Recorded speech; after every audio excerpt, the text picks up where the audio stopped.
हन्तुं त्रितापमनिशं मुनिहंससेव्यं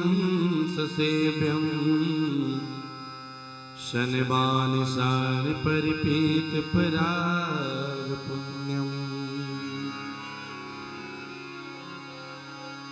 सीतानाथसमारम्भां श्रीरामानन्दार्यमध्यमाम् अस्मदाचार्य पर्यन्तां वन्दे श्रीगुरुपरम्पराम्।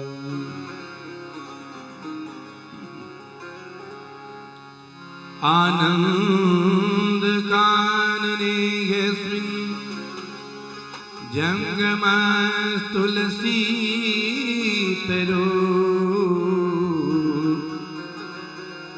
कवितामञ्जरी यश रामः भ्रमरभूषिता वन्दो तुलसी के चरण जिनकी नो जग काज कलिसमुद्र बूढ़त लख्यो प्रगटिव सत्य जहाज सिय मांडवी उर्मिला श्रुति कीरति बरवान चार कुंवर चारो रत्न तुलसी करत प्रणाम। बोलिए श्यावर रामचंद्र भगवान की जय, पवन सुत हनुमान की जय, उमापति महादेव की जय, सद्गुरुदेव भगवान की जय, गोस्वामी तुलसीदास जी महाराज की जय। जय जय सीता राम।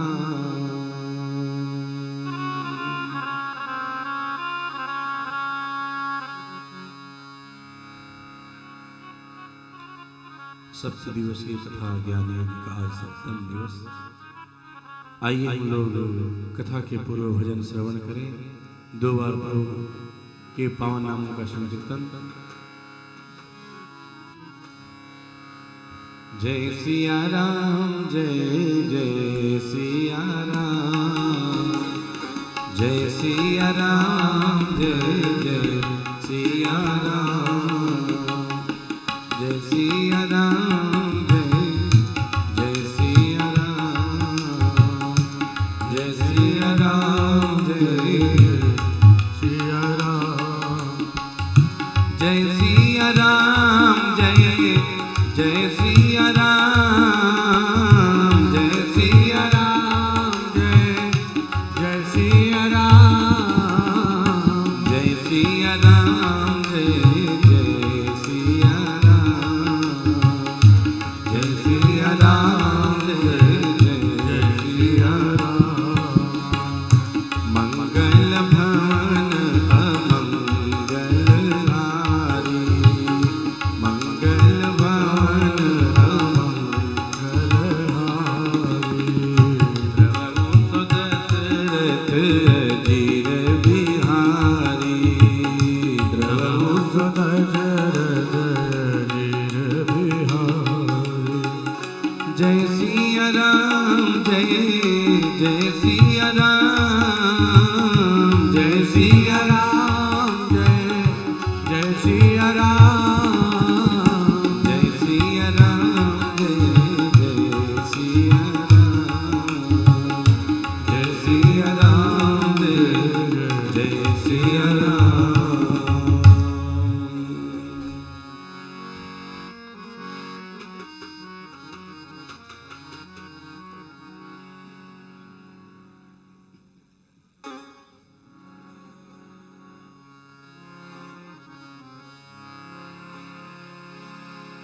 आ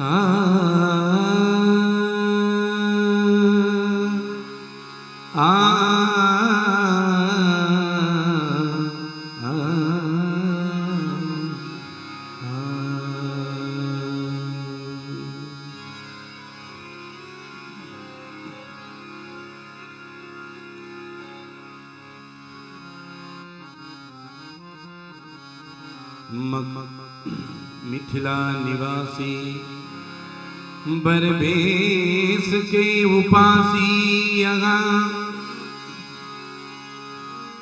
इन्हें क्या प्रयोजन रघुनंदन धनवान से होंगे ब्रह्म व्यापक विराट आप और ठौर मिथिला में केवल दुलरुआ में मान गए ठकुर सुहाती जाने नहीं नारायण खरी खरी सुनिए मैथिल सखान की खाटे कुछ मीठे कुछ चरपरे विनोद बैन लीजय रस दीजय यह मंद मुस्कान से। बहुत ही सुंदर भाव मिथिला की सखियां ठाकुर जी के दूल्हा रूप को देख करके उनके एक एक श्रृंगार का वर्णन करती है।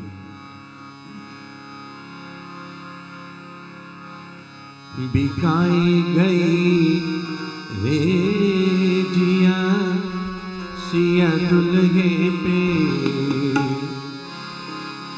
बिकाई गई रे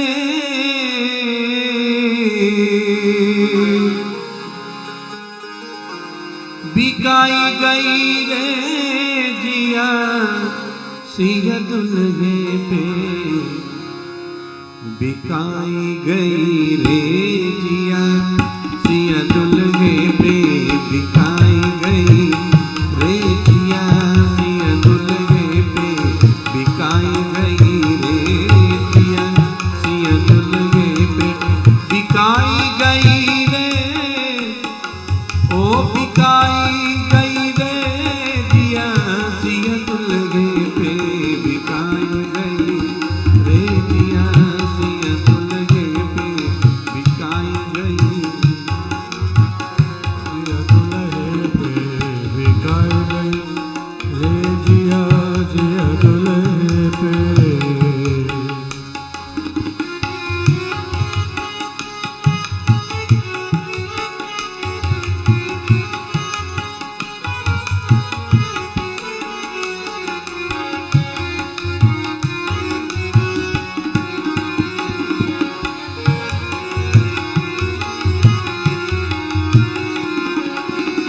माथे मोर खौर केसर की माथे मोर खौर केसर की माथे मोर खौर केसर की माथे मोर खौर केसर की माथे मोर खौर केसर की माथे मोर खौर केसर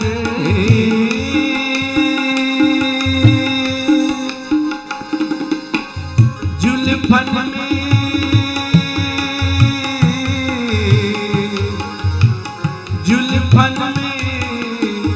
जुल्फन में अरुझाई गई रे जिया सिया दुल्हे पे बिकाई गई रे जिया सिया दुल्हे पे बिकाई गई रे जिया सिया दुल्हे पे बिकाई गई रे जिया सिया दुल्हे पे।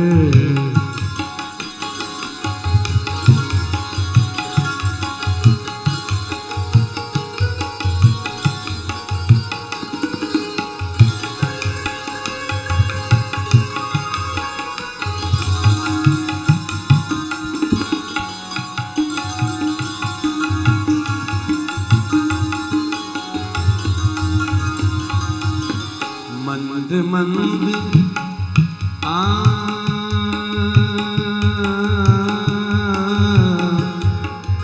आ आ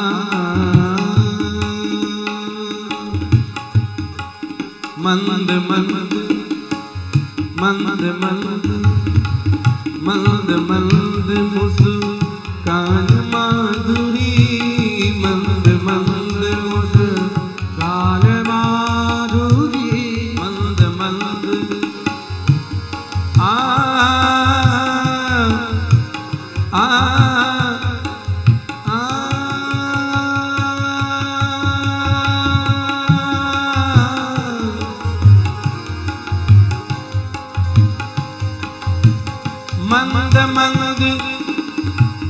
मुस्कान माधुरी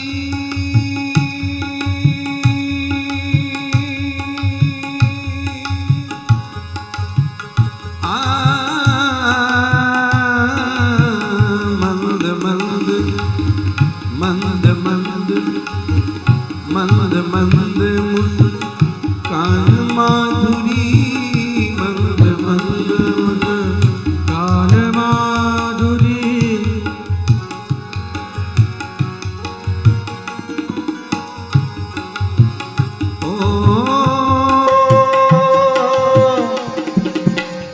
हंसी है दिन में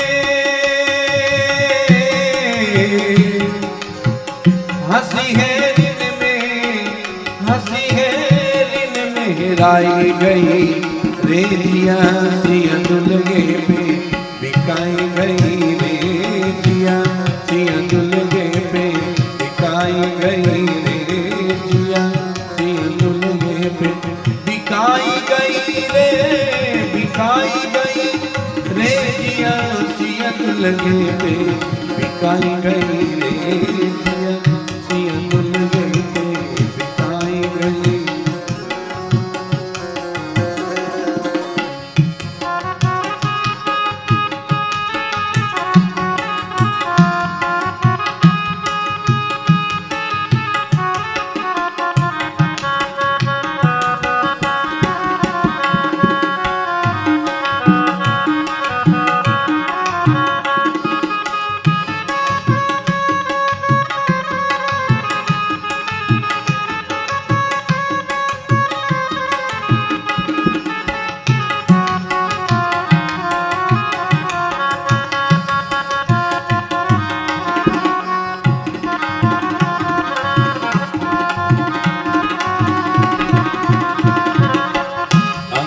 अंग की छटा माधुरी अंग की छटा माधुरी अंग की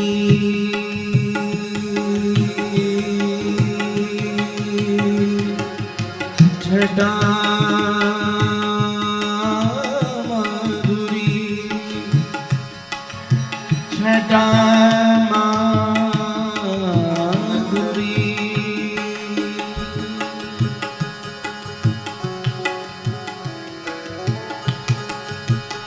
अंग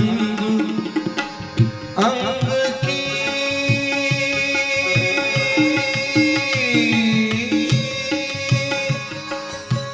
छटा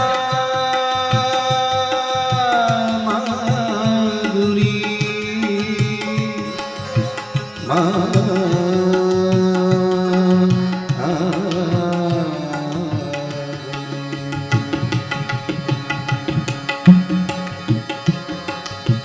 अंग अंग की छटा माधुरी अंग अंग की छटा माधुरी हे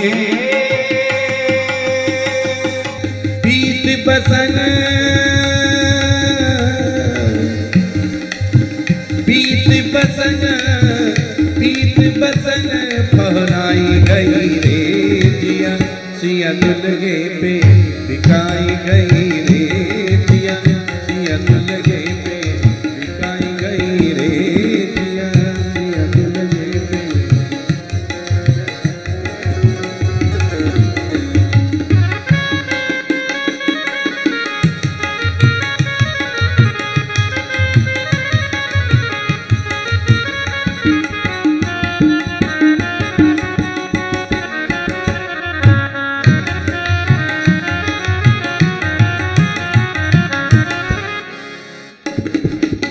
सियायली सिया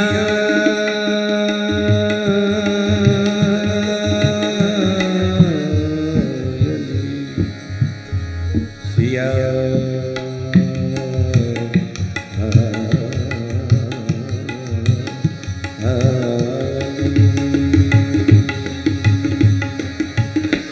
सियायली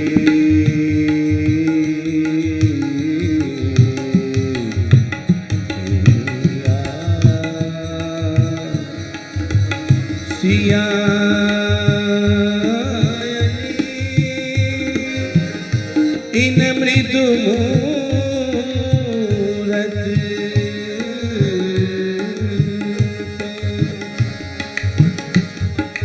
इन मृदु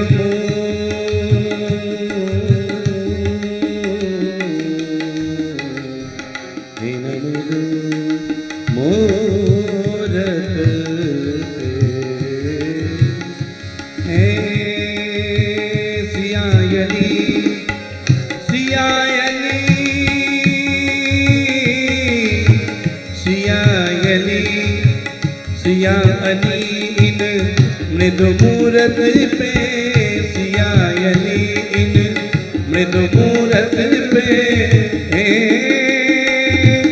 तन मन धन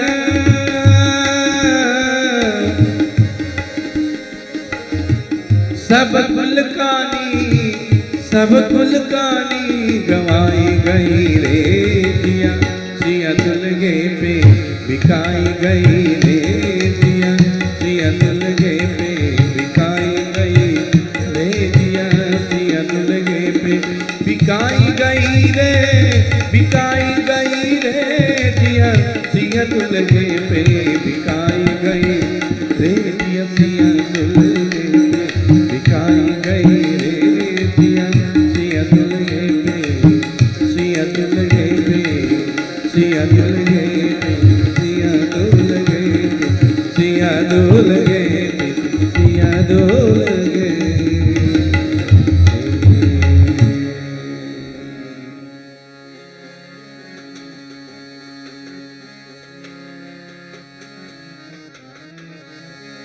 सिया रघुवीर विवाह जैसा प्रेम गावई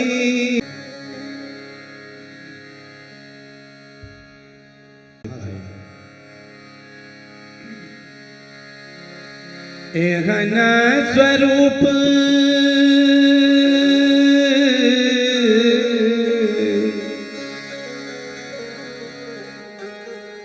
एहन स्वरूप कहा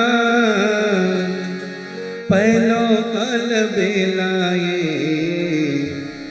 अवधेसी छैला एहन स्वरूप कहा पहलो अल बेलाए अवधेसी छैला हेरिते हरइयो हमर प्राण अवधेसी छैला हेरिते हरइयो हमर प्राण अवधेसी छैला हेरिते हरइयो हमर प्राण गे अवधेसी छैला ओ हेरिते हरइयो हमर प्राण गे अवधेसी छैला हेरिते हरइयो हमर प्राण अवधेसी छैला हेरिते हरइयो हमर प्राण अवधेसी।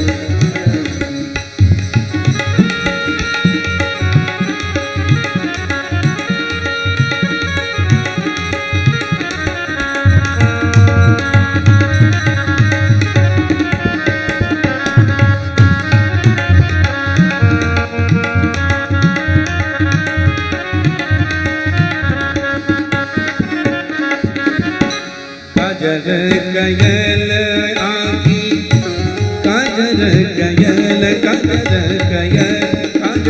कयल आँखी जुलुम करइयो हे अवधेसी छैला काजर कयल आँखी जुलुम करइयो हे अवधेसी छैला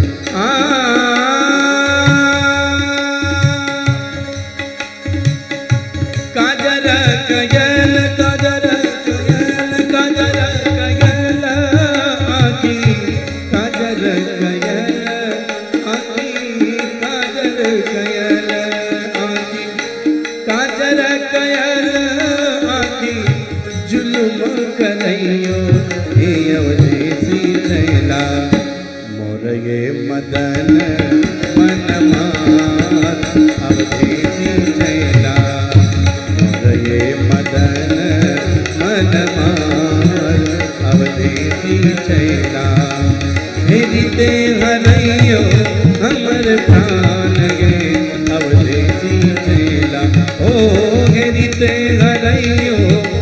हमर प्राण गे अवधेसी चैला रीते हरैयो हमर प्राण अवधेसी चैला।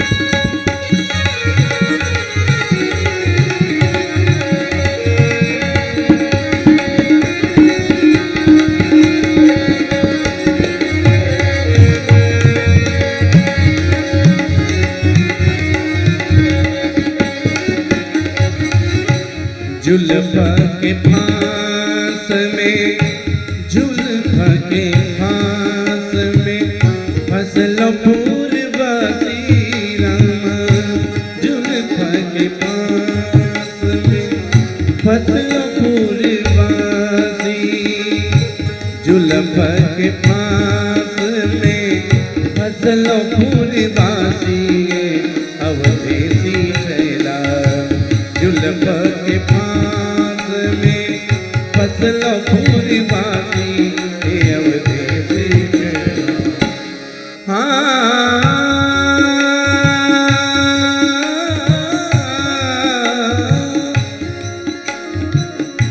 जुल्फ़ के फांस में जुल्फ़ के फांस में फसलो पूर्वसी अवधेसी चैला।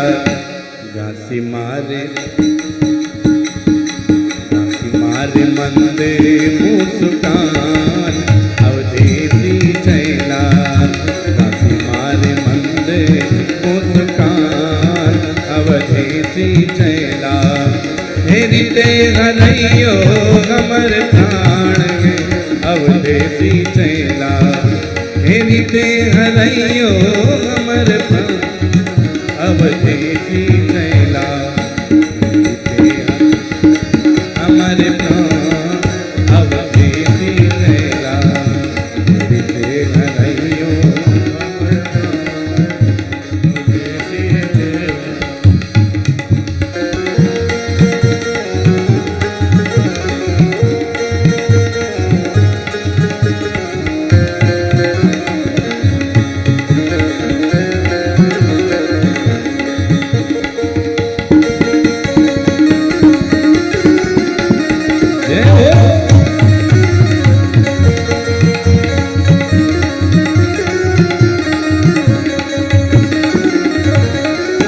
स्वामिनी सिया के संग स्वामिनी सिया के संग मिथिले निवासियों ये अवधेसी चैला स्वामिनी सिया के संग मिथिले निवासियों ये अवधेसी चैला। स्वामिनी सिया के संग स्वामिनी सिया के संग स्वामिनी सिया के संग मिथिले निवासियों अवधेसी चैला। मोद उरये अरमान अवधेसी चैला मोद उरये अरमान अवधेसी चैला। हेरी ते हरैयो हमर प्राण गे अवधेसी चैला हेरी ते हरैयो हमर प्राण गे अवधेसी चैला हेरी ते हरैयो हमर प्राण अवधेसी चैला हेरी ते हरैयो हमर प्राण अवधेसी। मिथिला का संकीर्तन मिथिला में जो कीर्तन किया जाता है उस कीर्तन को भी कराएंगे सभी लोग हमारे साथ करेंगे। चारों चंद्रा की जय चारों चांदनी की जय चारों चंद्रा की जय सभी लोग गाइए। चारों चंद्रा की जय चारों चांदनी की जय चारों चांदनी की जय चारों चंद्रा की जय चारों चांदनी की जय चारों चांदनी की जय। बोलो मिथिला अयोध्या की जय जय जय, बोलो मिथिला अयोध्या की जय जय। चारों चंदा की जय, चारों चांदनी की जय, चारों चंदा की जय, चारों चांदनी की जय, बोलो मिथिला अयोध्या की जय जय जय, बोलो मिथिला अयोध्या की जय जय, बोलो मिथिला अयोध्या की जय जय जय, बोलो मिथिला अयोध्या की जय जय, बोलो मिथिला अयोध्या की जय जय जय, बोलो मिथिला अयोध्या की जय जय जय, बोलो मिथिला अयोध्या की जय जय जय, बोलो मिथिला अयोध्या की जय जय जय। बोली दुल्हा सरकार की, भक्तवत्सल भगवान की जय जय सीताराम। परम पूज्यपाद महाराज श्री को कोटिशः वंदन। परम श्रद्धेय भाई जी के चरणों में प्रणाम निवेदित करती हूँ। सुधी भक्तजनों को प्रणाम, आप सभी का अभिवादन। श्री राम किंकर विचार मिशन के तत्वावधान में श्री राम किंकर प्रवचनमाला में राम कथा का आज 7वां दिवस। भगवंत कथा रसवंत जथा, सुख सागर गागर है तुलसी, संसार व्यथा संसार जथा, भवतारण आई गए तुलसी। हमरे हिय में हमरे जिय में जीवंत अनंत भये तुलसी, किंकर चरणामृत पान करो अब शरण भये हम तो तुलसी। बंदो तुलसी के चरण पद से ली गई ये पंक्तियाँ भाई जी द्वारा रचित सरित सागर से उद्धृत हैं। बिनु सत्संग विवेक न होई, राम कृपा बिनु सुलभ न सोई। सत्संगद मद मुद मंगल मूला, सोई फल सिद्धि सब साधन फूला। सत्संग की 7वीं संध्या में हम आप सभी का पुनः अभिवादन करते हैं, अभिनंदन करते हैं। आज व्यासपीठ पर पूजन के लिए आमंत्रित करूंगी श्री सत्यनारायण जी सिंघानिया और उनके परिवार को, श्री शिव कुमार सिंघानिया और उनके परिवार को, और श्री पुरुषोत्तम सिंघानिया और उनके परिवार को।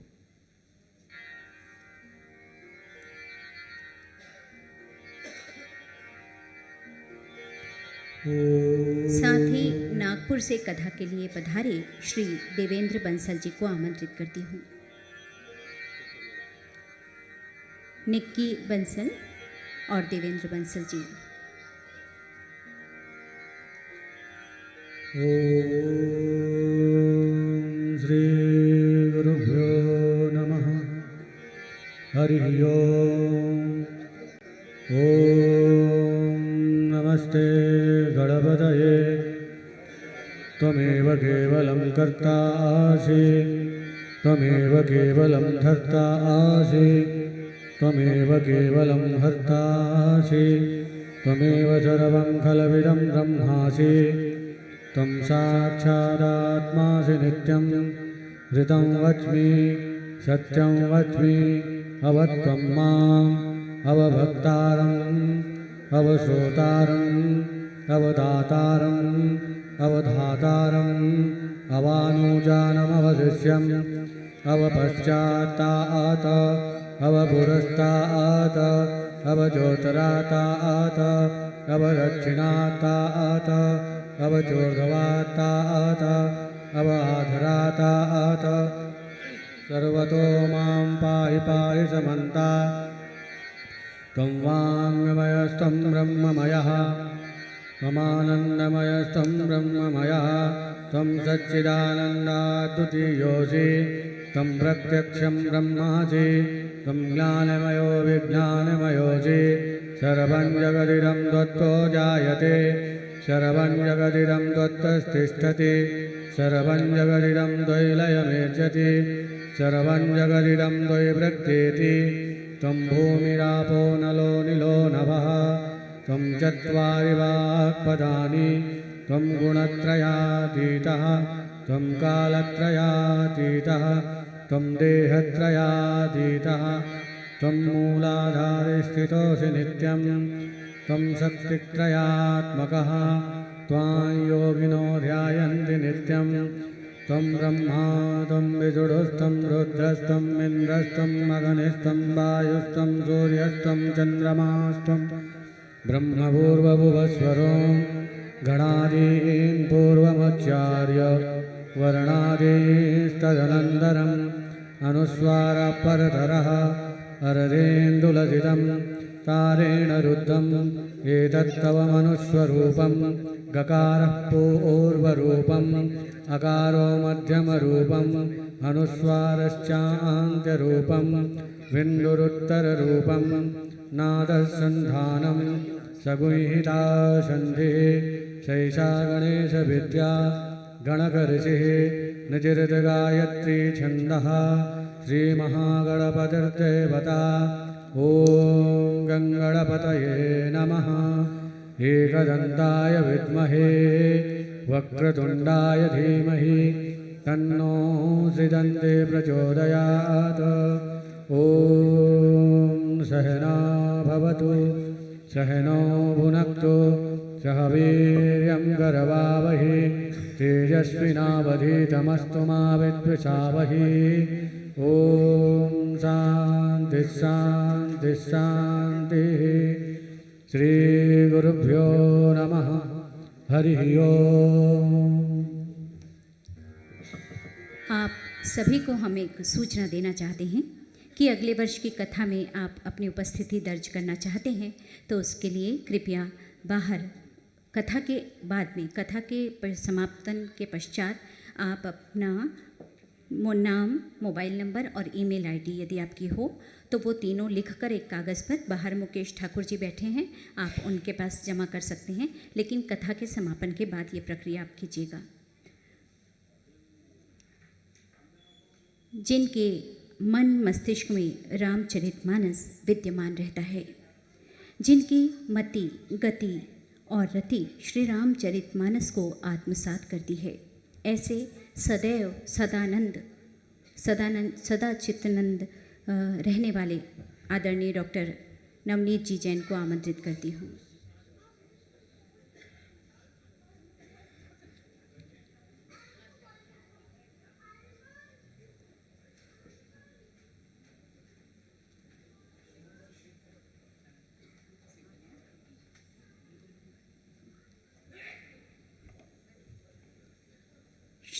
श्री पुरुषोत्तम जी सिंघानिया को भी आमंत्रित करती हूँ। शॉल और श्रीफल से परम श्रद्धेय भाई जी का वो सम्मान करेंगे।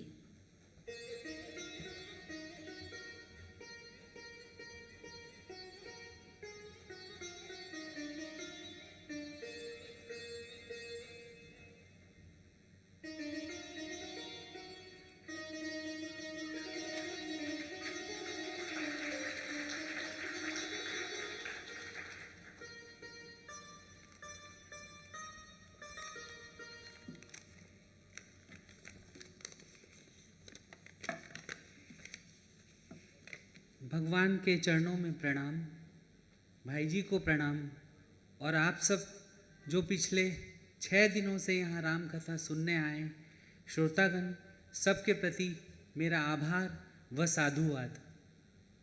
माँ महामाया की कृपा से हम सब यहाँ पर अच्छी तरह से प्रवचन सुन पाए और सबको सुविधा हुई। कथा तो अनंत है, अनंत ही रहेगी।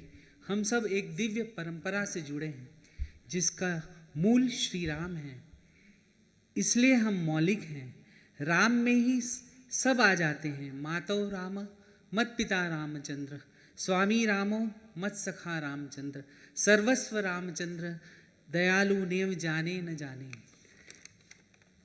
भाई जी ने मति की रति गति भूति भलाई प्रसंग के एक भाग मति को केंद्र बनाकर आपने हमें पूरे मानस की परिक्रमा लगा दी। प्रभु कृपा करें, आप इसी तरह आते रहें और इसी तरह यह समागम होता रहे। सत्संग में जो है वह कहीं नहीं है। हम और डॉक्टर पुरुषोत्तम जी पिछले बहुत दिनों से इस समागम के लिए आपस में मिलते रहे और बातें करते रहे। आज हम पूर्णाहुति की ओर आ गए। सर्वे भवन्तु सुखिनः, सर्वे सन्तु निरामया, सर्वभद्राणि पश्यन्तु माँ कश्चित् दुःखभाग् भवेत्। यही रामायण है और राम कथा का परम लक्ष्य है। भाई जी के साथ शुरू से आ रहे श्री श्रीकांत जी भी इसी परंपरा के अंग हो गए हैं। अनिल जी, विक्रम जी, शिवम जी ने सुंदर भजनों की प्रस्तुति के द्वारा हमें आनंद दिया। बहुत बहुत धन्यवाद आपको। विनय जी ने पुस्तक सेवा की। आप सब हमारे यहाँ रहते हैं तो हमें बस पूरा भरा पूरा परिवार लगता है। आज धन्य में धन्य अति, यद्यपि सब विधिहीन, निज जन जान राम मोहि, संत समागम दीन। भगवान के चरणों में पुनः प्रणाम। पुनः हम सब ऐसे ही मिलते रहें और ये समागम होता रहे। जय श्री राम।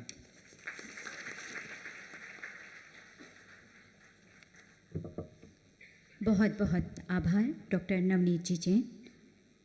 धीर, गंभीर, शांत, भक्त हृदयी, बहुत ही सबके प्रिय आदरणीय डॉक्टर पुरुषोत्तम जी सिंघानिया को आमंत्रित करती हूँ आभार प्रदर्शन और अपनी भावनाओं को व्यक्त करने के लिए।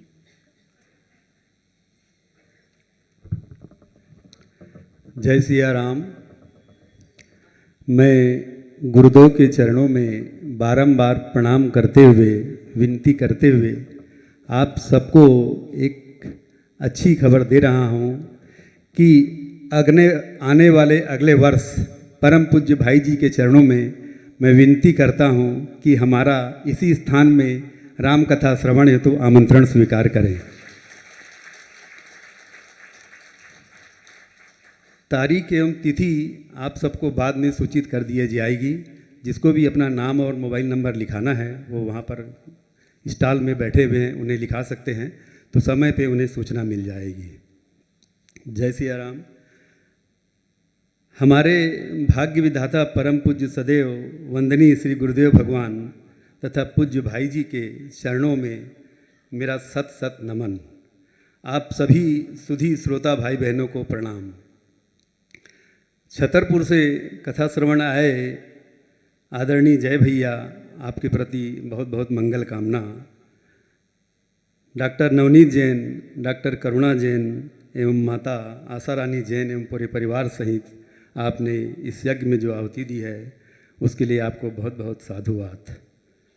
विगत 6 दिनों से बहुत सुंदर ढंग से महाराज जी के प्रवचन को संक्षिप्त करके हमें बहुत ही आसान बना देती है दूसरे दिन का प्रवचन सुनने के लिए। ऐसी आदरणीय मंच संचालन करती हुई जया सिंह के प्रति भी मैं बहुत बहुत आभार प्रकट करता हूँ। इसी कड़ी में जिन्होंने इस यज्ञ में आहुति डाली, ऐसे श्री अशोक गुप्ता का, अनिल गुप्ता का परिवार, भारत भूषण गुप्ता, ऋचा अग्रवाल, जिनके मुख से कभी मुझे नहीं शब्द सुनने को नहीं मिलता है, उनके प्रति भी मंगल कामना। ओम प्रकाश सिंघानिया, बद्दी प्रसाद विश्वकर्मा, कामता प्रसाद देवांगन, संजय अग्रवाल, मोहनी सिंघानिया, उदय सिंघानिया, साकेत सिंघानिया एवं अन्य राम किंकर विचार मिशन के सभी सदस्य जिन्होंने प्रत्यक्ष या प्रत्यक्ष रूप से इस यज्ञ में आहुति दी है, उन सभी को मैं धन्यवाद देता हूँ। गुरुदेव की कृपा का एक कण भी जिसे मिल जाता है उसकी उन्नति की कोई सीमा नहीं रहती।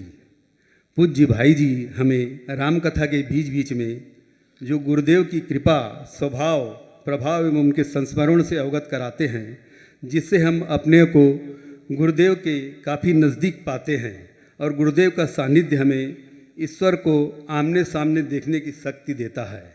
आज सारा भारतवर्ष उन्हें जानता है, उनकी श्रद्धा करता है। कोई भी आध्यात्मिक जिज्ञासु उनके पास से खाली हाथ कभी नहीं लौटा। हमने यह अनुभव किया कि हम ईश्वर के जिन गुणों की अंतःकरण से पूजा करते हैं वे ही गुण पूज्य महाराज श्री के जीवन में अवस्थित हैं। अवतारी पुरुषों की जीवन की अनेक विशेषताएं होती हैं और किसी व्यक्ति के लिए संभव नहीं होता कि वह उनके जीवन की संपूर्ण विशेषताओं को एक साथ आत्मसात कर लेवे। महाराज श्री के जीवन के जिन्होंने महाराज श्री को कभी नहीं देखा, उनके लिए भी उनके अहेतु कृपा निरंतर रहती है, क्योंकि पूज्य महाराज श्री के रूप में पूज्य भाई जी ही हमारे बीच विराजमान हैं। उनका आशीर्वाद चिरकालीन है। परम पूज्य महाराज श्री का उपदेश श्रुतियों के समान शाश्वत है। गुरुदेव भगवान की महती अनुकंपा से एवं माँ राम किंकर जी विचार मिशन के रायपुर के तत्वाधान में इस वर्ष पुनः हमें पूज्य भाई जी के मुख से राम कथा 2 अवसर के अंतराल के बाद सुनने का सुअवसर प्राप्त हुआ। यह हमारे पूज्य गुरुदेव की मंगलमयी कृपा का परिणाम है। हम आपके मुख से विगत 6 दिनों से राम कथा श्रवण कर रहे थे। आप गुरुदेव की तात्विक व्याख्या को जन जन तक पहुंचा रहे हैं तथा उनके सेवक के रूप में पूरी निष्ठा एवं समर्पण के साथ महाराज श्री के संदेश को संचारित कर हम सब के कल्याण का मार्ग प्रशस्त कर रहे हैं। आप जब राम कथा करते हैं तो समस्त कथा पुरातन न होकर वर्तमान में घटित होने लगती है, अवतरित हो उठती है। आपके द्वारा किए जाने वाला प्रवचन आधुनिक युग में सार्थक जीवन जीने की राह दिखाने वाला है। आपके प्रवचनों में जीवन दर्शन का समावेश रहता है। हमको अपनी जिज्ञासाओं का समाधान अपने आप आपके प्रवचनों के माध्यम से मिल जाता है। जब आप रामचरित मानस की व्याख्या करते हैं तो मानस के गूढ़ रहस्यों को स्पष्ट चिंतन उन्मुक्त शैली में व्याख्या करने का मादा रखते हैं। आपके श्रीमुख से राम कथा की व्याख्या सुनकर हमारी आत्मा तृप्त होती है एवं हम अपने जीवन को धन्य करते हैं। आपकी शब्द साधना को प्रणाम है। आपने चित्रकूट धाम में कामतगिरी के समीप राम किंकर विचार मिशन की स्थापना की है। यह आपकी गुरु भक्ति का ही प्रतीक है।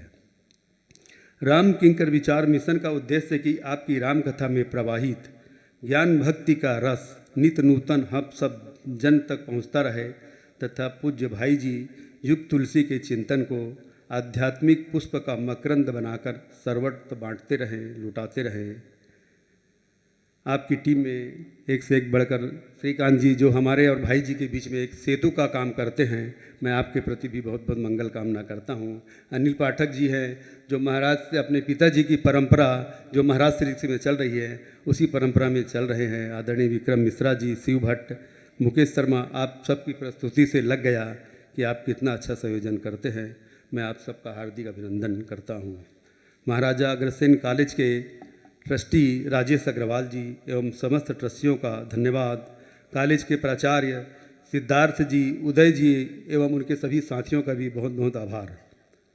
आज की इस पावन बेला में महाराज श्री के चरणों में एवं पूज्य भाई जी के श्री चरणों में प्रार्थना है कि आपकी कृपा सभी को प्राप्त हो और सभी का जीवन सफल, धन्य और कृतार्थ हो। हे गुरुदेव, आपके कर कमलों से जिसने आशीर्वाद पाया वह धन्य हो गया। हम बिना अधिकार के अधिकारी बने। आपकी कृपा से आपके चरणों में बारंबार प्रणाम, बारंबार प्रणाम। अंत में पूज्य गुरुदेव भगवान एवं पूज्य भाई जी के श्री चरणों में प्रणाम करते हुए रामचरितमानस की इस पंक्ति के माध्यम से आपके पावन चरणों में विनती करते हुए अपनी वाणी को विराम दे रहा हूँ। रामचरितमानस की वह पंक्ति है, सब कर मांगहि एक फल, राम चरण रति हो, तिनके मन मंदिर बसहूँ, सिय रघुनंदन दो। जय सिया राम।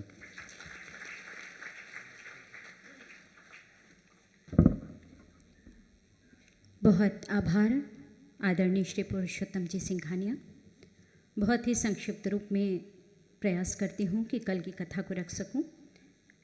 कल की कथा का आरंभ करते हुए आपने कहा, मति कीरति गति भूति भलाई। संसार में जिसने जहाँ भी, जिस समय, कहीं भी, जिस किसी यत्न से बुद्धि, कीर्ति, सद्गति, विभूति और भलाई प्राप्त की, वह सत्संग का ही प्रभाव समझना चाहिए। वेदों में, लोक में इसकी प्राप्ति का दूसरा उपाय नहीं है। इसकी व्याख्या करते हुए आपने संकेत दिया कि बुद्धि अपनी दृष्टि और मान्यता से अधिक क्षमता नहीं रखती। बुद्धि जो दृष्टि का विषय है वह कितना भी सृजन कर ले, जब तक वह स्व से आगे नहीं देखेगी, बुद्धि हीनता की ओर ही ले जाएगी। सूत्र दिया कि हम बुद्धि का सदुपयोग यदि ठीक से नहीं करेंगे तो वही शिखर पर ले जाएगी और वही पतन में भी ले जाएगी। श्रोता सुमतिपूर्ण होता है। श्री रामचरितमानस में गूढ़ अर्थ का प्रतिपादन होता है। संत सत्पुरुष हृदय में प्रवेश कर उसके भीतर तत्व को जानकर जब अधिकारी व्यक्ति मिलता है तब उसे बता देते हैं। सूत्र दिया, सत्पुरुष राम कथा के तत्व को जान चुका है, उसे कथा के प्रति विशेष प्रेम हो जाएगा। बुद्धि की स्थिति की व्याख्या करते हुए आपने सूत्र दिया, व्यक्ति संसार से न्याय की प्रशंसा करेगा किंतु अपने प्रति सदैव वह पक्षपात ही चाहेगा। बुद्धि के देवता गणेश जी एक हाथ में रस्सी रखते हैं, दूसरे में अंकुश, बाएं हाथ में लड्डू और एक हाथ से आशीर्वाद। संकेत दिया, जो विवेकी का स्वभाव नहीं जानेगा